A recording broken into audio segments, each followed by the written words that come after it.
estate in Roatan, Honduras, and the implications of what all the lawsuits that are occurring in the United States of America. We're Honduras, so we are different. And we actually function as the Bay Islands and the coastline of Honduras. My license works a little bit differently of that is on the mainland. So I will only speak to where I'm licensed. I'm a broker in the United States and a sales agent in Roatan, Honduras, licensed realtor in both, which means I pay NAR dues. That's what happens. Well, anyway, we don't need to talk about that today. So in Roatan, Honduras, well, let's go back and talk about the buyer agency a little bit. We do not have buyer agreements in Roatan, Honduras. There are many states, well, everyone now has to have one in the state in the United States. In Colorado, we had to use them, so nothing changes. I'm a broker up there, so I have different standards, but nothing has changed from my business side before, because I always negotiated my commissions. I always negotiated all the things that we were supposed to negotiate. Now, the kicker is we're Roatan, Honduras, so we do things a little bit differently, and we do not have these buyer agreements. It's more, well, more kind of handshakes and things of that nature, promises, promissory notes. Earnest money is a little, slightly different. It's the intent is the same, but it is slightly different. And so when it goes to commissions and things of that nature, in Roatan, the money still comes from the seller in its entirety. Now, a lot of things are negotiated, but the seller's agent, when you list a property in Roatan, the seller's agent or the seller agrees to pay a fixed commission for each side. It's split evenly, and ours are basically set. So there isn't a lot of negotiation with them. It's around 8 to 10% depending on the price of your property that it sells for, which is different in the United States. In the United States, I could not say that. You could sue me. But we're not in the United States of America.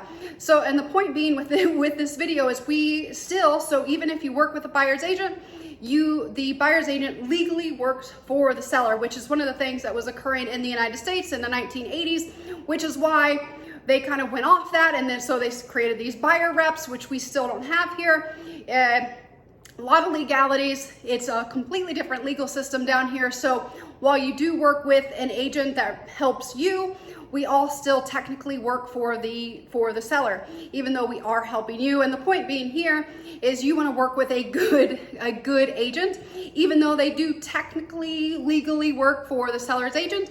And I just saw a big stream of the internet in Roatan about the Iron Shore. There's a lot of properties on the Iron Shore. About a year and a half ago, I did a video right in front of this property where I said, anyway, maybe it was a little bit too gutsy at the time. It's still on the market right now. Actually, it's sold. And then the new buyers did not know that this is unbuildable land. It's on Iron Shore. You cannot get a permit. The municipality has said you cannot get a permit. So these buyers, I don't believe that they were represented. They just decided to do for sale by owner. And I'm not knocking for sale by owner. You just need to know what you were doing, and you need to know what you're getting into, which kind of segues back into why the buyer's agency kind of came into existence in the United States, was because buyers felt that they were getting screwed over. And then we, with cars, you had the lemon law and things of that nature.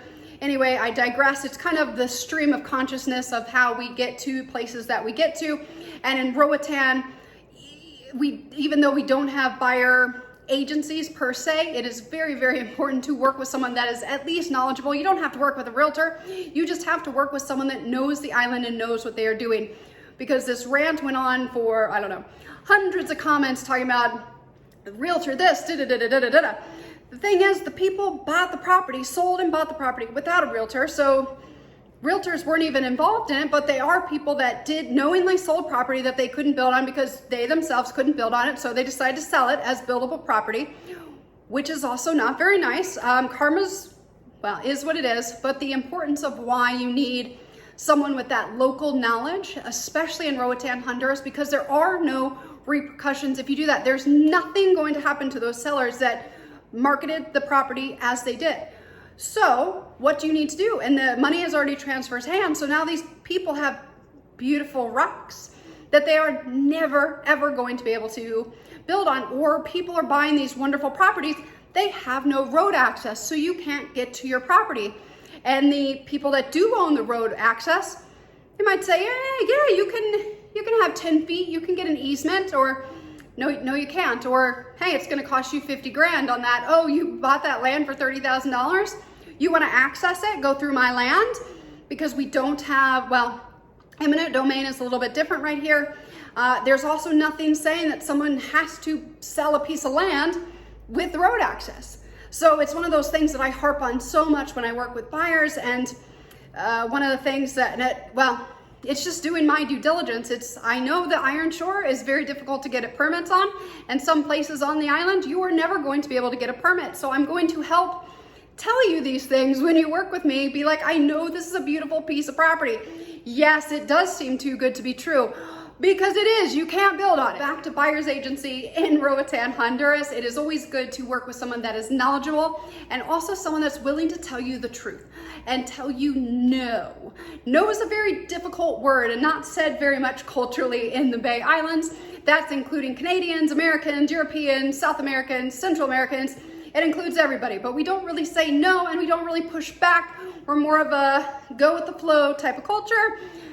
But here's the thing, when you're dealing with hundreds of thousands of dollars, it is good to work with someone that's going to be able to tell you, hey, that beautiful Iron Shore property, you can't build on it. Or, hey, that is a really good deal for an acre near West End. However, you can't access it. Or if you have someone saying, oh, don't worry about this, you can work it out later after money transfers hands, that is your big cue to run as fast as you possibly can. So that's my rant today, because that's the number one thing that I don't like seeing in Roatan is people that come here, they want to live this beautiful island dream. Yes, I know 10% a commission sounds like a lot, and I'm not saying it's not a lot. I've done it multiple times. I've paid full commission. I don't work at a discount. I don't ever ask for a discount, and the reason is a lot of times, more often than not, you get what you pay for, and it is incredibly important when you have such a large transaction. It's usually the largest transaction of your lives is, well, buying and selling real estate. And so it is very, very important that you do work with knowledgeable people and people that will tell you the truth. Because I hate seeing them on the boards. With the beautiful property on the Iron Shore, they thought they were going to buy this beautiful piece of land and build on it. They are never ever going to be able to build on that property, or other people are buying all this great land near the main road, but there's no road access.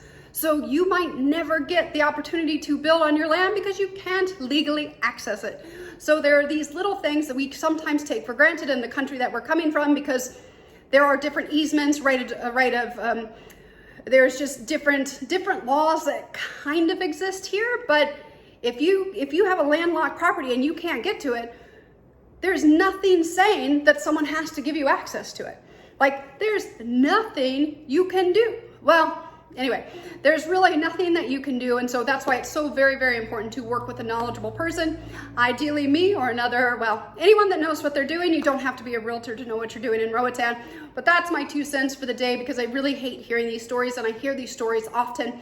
And it's usually, and I'm not saying 10% is a small amount of money. At the end of the day, you're not really spending that 10%. You are saving a lot of hassle, and you know that you're not buying a lemon. Anyway, thank you so much for tuning in. I greatly appreciate it. Let me know if you ever have any specific questions that you'd like me to answer.